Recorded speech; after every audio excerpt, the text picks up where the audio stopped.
In this video, to celebrate the launch of Wuthering Waves, I tried to beat the entire story of Wuthering Waves with no healing allowed. Before we begin, let's lay down the ground rules for this challenge. First off, I won't be using any healing items or abilities throughout the entire challenge, since I'm just too good, of course, so no healing. If my health somehow gets restored, I'll manually reduce it back to where it was before by, I don't know, burning it back down. It's my first time playing this game, I have no idea. Going there blind. Every time one of my characters dies, I'll immediately do a 10 pull, of course, as soon as I can. I don't know when I'll die. Additionally, I will perform a 10 pull every time I get an upgrade to the map. As you can see, I'm just so sure of myself that I won't die at all during this challenge, even though I haven't even played the game until now.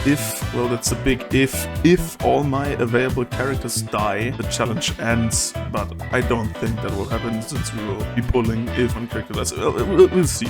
Additionally, if I fail this challenge, I will do 50 extra pulls. Now, just a little disclaimer, I am recording this passage here before the entire challenge, so I really have no idea if this here will be good or bad for me in the long term. I have no idea. Okay, now let's begin the challenge. Let's see how far I can go. Stick with me, enjoy. Obviously, I'm going to choose the female protagonist. Name, obviously my YouTube name. I mean, what else would I choose? Now, this is the first time I'm doing a challenge like this, and it will be completely blind in a new game. I have no prior experience with this. Let's see how it goes. I'm really excited to dive in and face whatever Wuthering Waves throws at us. Okay, Wuthering Waves, I'm excited. Let's go. Hey, no stamina for running. I love that already. Now, here we have our first combat encounter. Like an evening swan, we're gracefully dancing around, measuring the enemy's power. It's a delicate dance of strategy and skill. Yes, sure. Each movement is calculated, each attack carefully timed. And just like that, with swift precision, we took care of our first nemesis. It's a small victory, but it's the first step on our journey. What the first step? Oh god. Watch me lead the charge next time. Now the evening swan ready to solve for the next encounter. Our first boss encounter. Oh no. Let's go. I have to stay focused. Oh no. Our challenge immediately took a bad encounter. We took damage. Now, what does this actually mean for us? Let me explain. The rover is now stuck at 886 health, as you can see. I can now not level her up manually anymore, and once her life points reach 0, she will be out of the challenge until we obviously fail. But we won't fail. No, we won't fail. Definitely not. If she levels up and or restores her health by story or other reasons, I have to obviously damage her until she gets back to her original health points. Now, just as a preface, maybe sometimes the health values will be around the original value because I didn't write it down and I recorded this all at one sitting. I didn't stop, I didn't do anything else for, I don't know, about 15 hours it was. I have to look back. Now, as you can see in the footage in the background, rover is an exception. That's because I made these rules up while doing the challenge. I didn't know how it was. I didn't know how I would back down to 800 and 830. I think you can see it.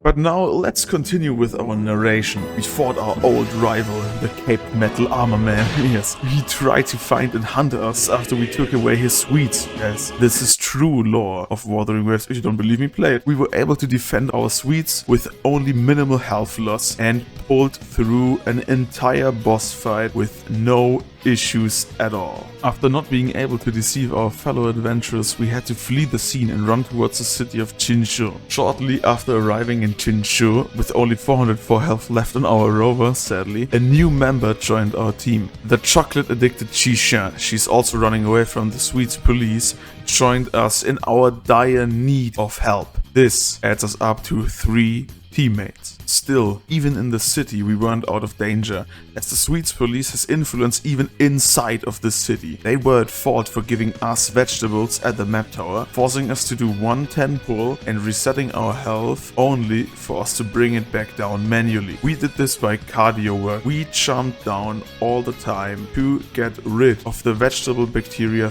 inside our system. After our hard workout, we fell asleep and had a wild dream giving us the ability to convene. This empowers us to draw on the strength of the mighty wallet, helping us in order to master this challenge. Pulling on the standard banner doesn't count in our challenge. We have to pull on limited banners in order to pay off our character deaths or map upgrades. But that doesn't mean we won't be able to pull on the standard banner at all, because pulling on them helped us get new teammates. Just take a look. And we'll get something good. Obviously these characters do count into the... Oh, time for another afternoon consultation, I see. What's on your mind today?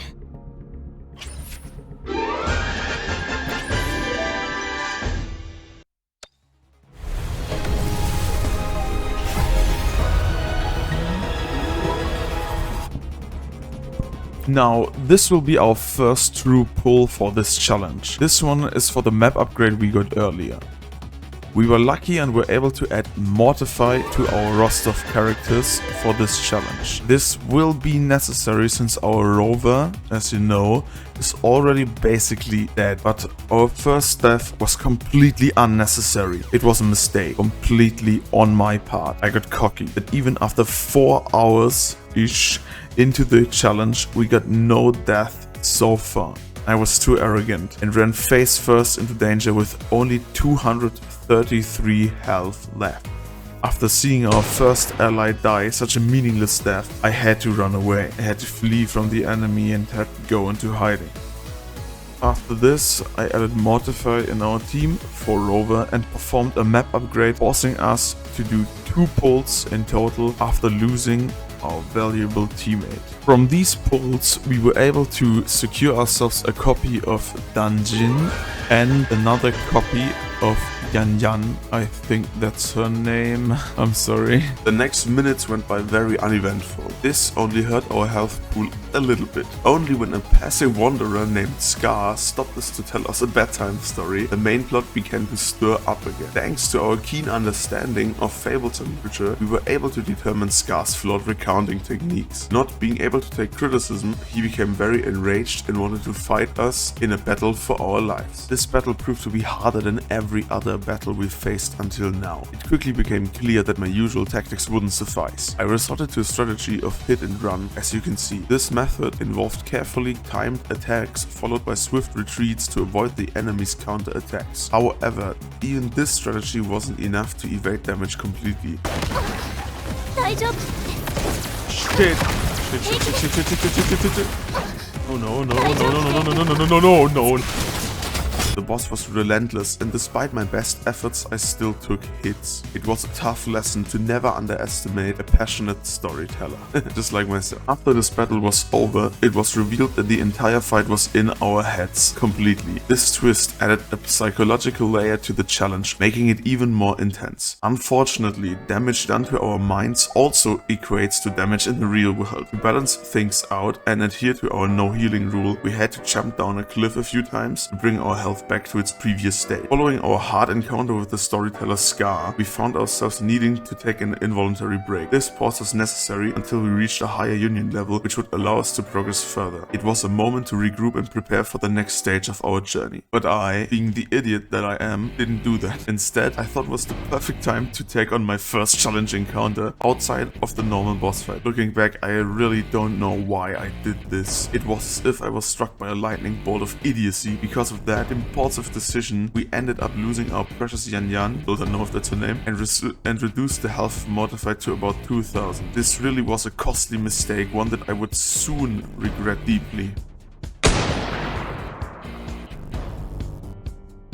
After her death, we had to do our punishment pull, which ended up adding Alto to our roster. This unexpected addition provided us with a new chance in this challenge. With Alto in our roster, we gained fresh hope and renewed determination to push forward, despite the setbacks we had faced. Over the course of about 2 hours, during which we focused on leveling our union level, we slowly chipped away at Mortify's health. By the time we had Mortify's health down to about 183, we unlocked the next map upgrade. This meant it was time for another 10 pull, which ended up giving us an Eidolon, though I'm not sure what it's called in Wuthering Waves to be honest, of Baiji. Well, unfortunately, since Baiji is a healer, she was essentially useless for our no healing challenge, basically being dead on arrival. It felt like we got nothing out of that pull at all. At this point, things weren't looking good. We still needed to level up our union level further, and we had basically lost Mortify for the rest of this challenge, because he was so low. It was a tough situation, but we had to press on and make the best of what we had. But nonetheless, Mortify actually pulled through and held up for another 30 minutes of slow and careful union level. Despite the dire situation, Mortify's resilience was commendable. We had to proceed with extreme caution, making every move count to avoid any unnecessary damage. It was a tense half hour filled with strategic planning and precise execution. The last stretch we needed to complete in order to reach union level 14 was undertaken by the chocolate-addicted Janjan. She stepped up to the challenge and managed to survive 3 union levels. Remarkably, Janjan held on with just 349 health remaining before we could finally continue with the story. A performance during this part was crucial, as you will see later. During this time, a lot has happened. First off, we had to do a 10 pull for Mortify's death, which added to the growing list of pulls we had to perform due to our no healing challenge, of course. Additionally, we did another 10 pull for a map upgrade. Maybe this is pity? I have no idea. Let's just do it. Still not. Well, guess we gotta continue.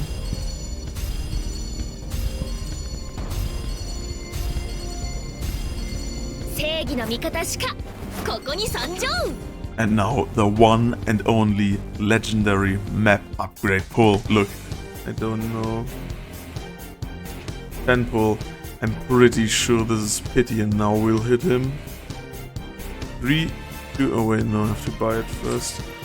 3, 2, 1, go. Now we'll get Gian. Look, yes, I knew it.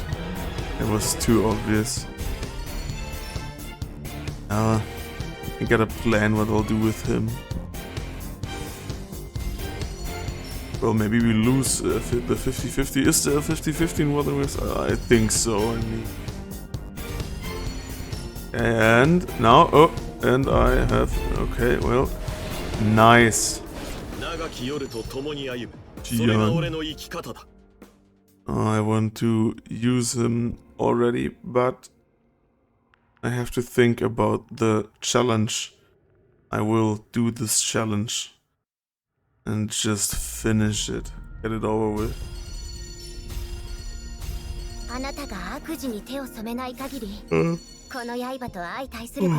Nice, I got her again.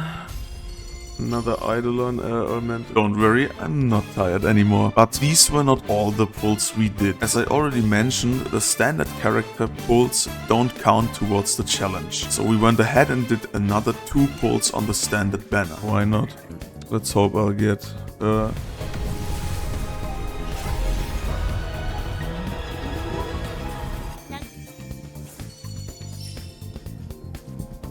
Nice. Sadly, she's already dead and we can't use her anymore. Oh, nice. Nice. One person here, you know. Okay, let's go again. Now we'll get a 5-star. Let's hope we'll get Xiangxin. I honestly don't care about Ling Yang and I don't know who Encore is. Let's go with Xiangxin. Let's hope we'll get her. Okay. Nope. Is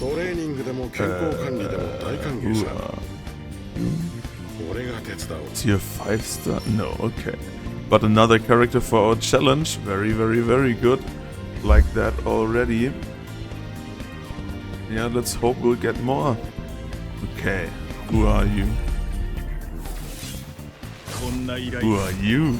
俺一人で十分だ。 He seems strong, he seems cool, yeah? Why not?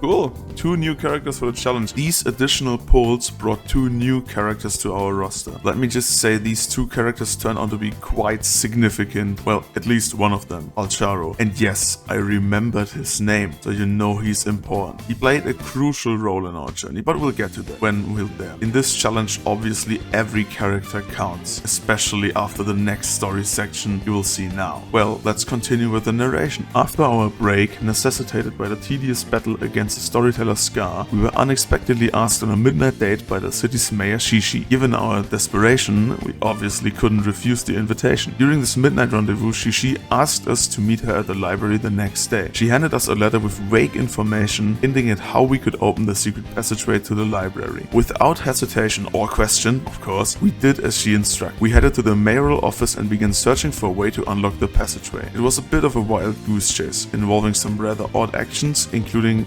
humping a few vases, but eventually the way presented itself. Upon entering the passageway, we were dismayed to find out that our health had been fully restored. Given the rules of our challenge, this was unacceptable. To stay true to the no healing rule, we had to let ourselves get hit by the first enemies we encountered to return our health to its original state. Now this actually took about 10 minutes, in which we just stood there letting the enemies whittle our health down.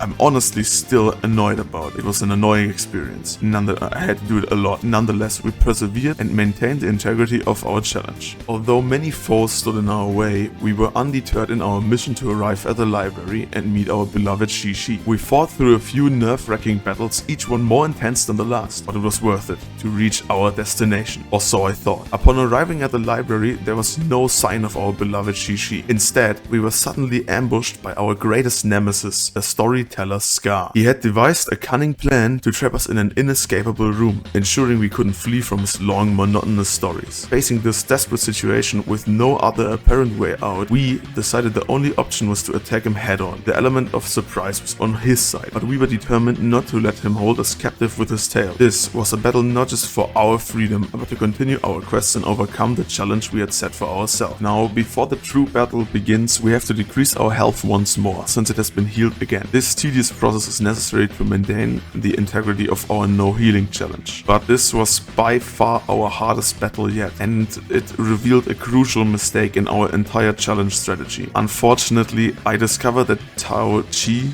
I think it's her name, is a healer. Whenever she uses her ability, her health gets restored. I didn't know this or even notice this until this fight. Realizing this mistake, I decided to finish this battle with her and afterwards count her as well as everyone else in this team as dead for the purposes of this challenge. I mean, they died anyway, but that's not what is important right now. But before continuing, let's pause our narration for a moment. I want to apologize sincerely for this oversight. I genuinely didn't know about Tao Chi's healing ability. Please remember that this challenge is completely blind. I have no idea what each character does beforehand. Yes, I should have read their abilities more carefully and I regret this oversight. However, this mistake didn't happen for the rest of the challenge. Moving forward, I made sure to understand each character's abilities thoroughly to avoid any similar issues. Again, I'm really sorry, but let's continue. After our completely normal fight against Scar, Shishi, alongside her friend, arrived at the library. It was at this moment that I understood her true intentions. He had used me to lure Scar out. He had been a target for them for a long time, as he actively disrupted peace with his monotonous stories. This revelation left us feeling a bit betrayed. Why did she do that? We immediately left the library, our sense of trust shaken. Moreover, we still had to bury our 3 fallen soldiers. The loss was particularly hard because Chisha had been our best warrior up until now. Her strength and skills had carried us through many tough battles. This left us with only 3 characters, Charalo, Alto, and the Blue Headman. The team felt significantly weakened without Chisha, and the challenge seemed even more daunting. Since we still had a large part of the story ahead of us, I decided to change my strategy and pull on the weapon banner instead. My goal was to get General Jian's main weapon, as I believed he would be our last hope in somehow winning this challenge. Just to remind you, we only only have 4 characters left, and we now have to level up to Union level 21. The stakes were incredibly high, and I needed every advantage I could get. On the first 3 pulls, I didn't get anything special. These pulls were just building up pity so that I would eventually get Qian's weapon. This strategy was a gamble, but it felt like our best chance at overcoming the challenges ahead. The team composition of Alto and Choralo turned out to be extremely effective. Together, they brought us through 2 challenging boss fights, proving their synergy and strength. For our first fight, we faced the Angry Biker. Now let me tell you a bit about this guy. The Angry Biker is perpetually furious because someone once swapped his motorbike's fuel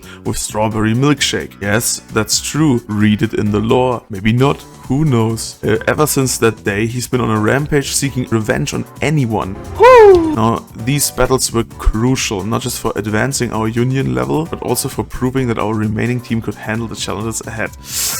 But in a sad turn of events, shortly after the boss encounters, Alto was defeated. With this turn of events, we had to do 2 more 10 pulls, one for Alto's defeat and one for a map upgrade we got along the way. It was a tense moment, with the outcome of these pulls potentially influencing our entire strategy moving forward. But sadly, we got nothing. This leaves us with our 3 remaining characters: General Qian, the Lightning Goat Calchado, and the Blue Hat Man. We still have 2 more Union levels to go, but our situation looks really bad. I mean, we still got to do the story after this. If Calchado gets defeated, we basically only have Qian left, since the Blue Hat Man is still low level and I don't have enough materials to level him up anymore, making him practically useless for this challenge. This predicament has added a new layer of intensity to our challenge. General Qian is now genuinely our primary hope. Calchado, our trusted Lightning Goat, has been a reliable powerhouse, but if he falls, our chances diminish significantly. The Blue Hat Man remains underleveled and unable to contribute effectively to our battles. We are actually facing an uphill battle with limited resources and high stakes. The pressure is on to strategically use our remaining strengths and push through these final Union levels. Each fight from now on will be crucial, testing our resolve and tactical prowess as we strive to complete this formidable challenge.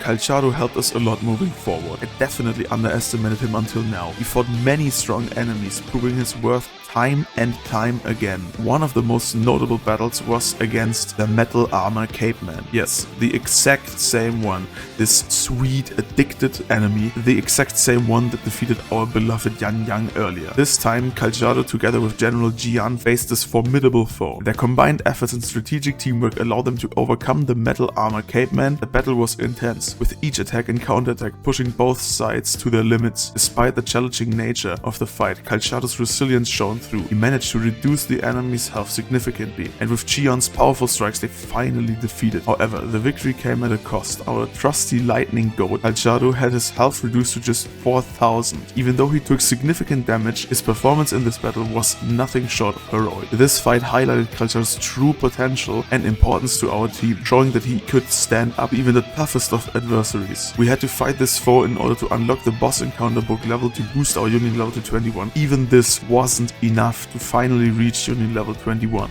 Calchado fought wave after wave of enemies, slowly but steadily leveling our Union level up to 21. He truly was a force to be reckoned with. Over the course of more than 3 hours of continuous battling, Calchado, our steadfast Lightning Goat, his resilience and strength were remarkable as he took on numerous foes, each battle bringing us closer to our goal. However, even the mightiest warriors have their limits. Despite his unwavering efforts, Calchado was eventually defeated. It was a hard loss to bear, especially considering how much he has contributed to our progress. Unfortunately, I couldn't find the exact footage of his demise. I only have the footage from before and after the battle. While this is disappointing, I think it's fitting to let our goat rest in peace without replaying the moment of his defeat. Calchado's legacy in our journey is undeniable. Even if I won't show much footage because I have to condense it down, he gave everything he had, and his efforts brought us to a crucial milestone in this challenge. I really mean this. I fought a long time with him. With this, we had to do our possibly last pull in this challenge. Everything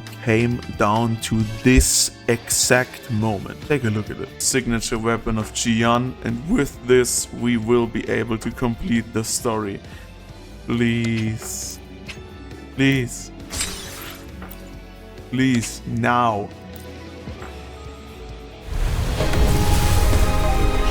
Yes! Oh, it's happening. It's really happening. And here it is. It's happening. In an incredible stroke of luck, we managed to get the general's signature weapon. This changes everything. Our fortunes have turned, and we now have a fighting chance to complete this challenge. I will now update our team. Our only remaining character, General Jian, will fight alone. As always. Unfortunately, the blue hat man doesn't count. I mean, he's useless. I will kick him out now. General Jian, armed with his powerful signature weapon, stands as our last hope. If he dies, this challenge ends. Now, for one last time, let's begin our story narration. Being heartbroken after she used us for her true intentions, we decided to go into hiding, seeking solace among the flowers. But as fate would have it, we were suddenly ambushed by a member of the flower committee. She wasn't pleased with us trampling on her precious flowers and demanded that we accompany her to meet her colleagues, one named Encore and another one looked strikingly similar to Alto. Of course it couldn't be Alto, since he's gone. The flower committee tasked us with finding the best water to use for watering their plants. This quest led us to an abandoned research facility where scientists had once tried to invent the perfect gardening water. Unfortunately, their experiments went awry and they accidentally created floating water. This floating water had started spreading uncontrollably, threatening the stability of the environment. To prevent this floating water from causing further havoc, we had to reach the underground levels of the facility and defeat a metallic monster that was guarding the source of the floating water.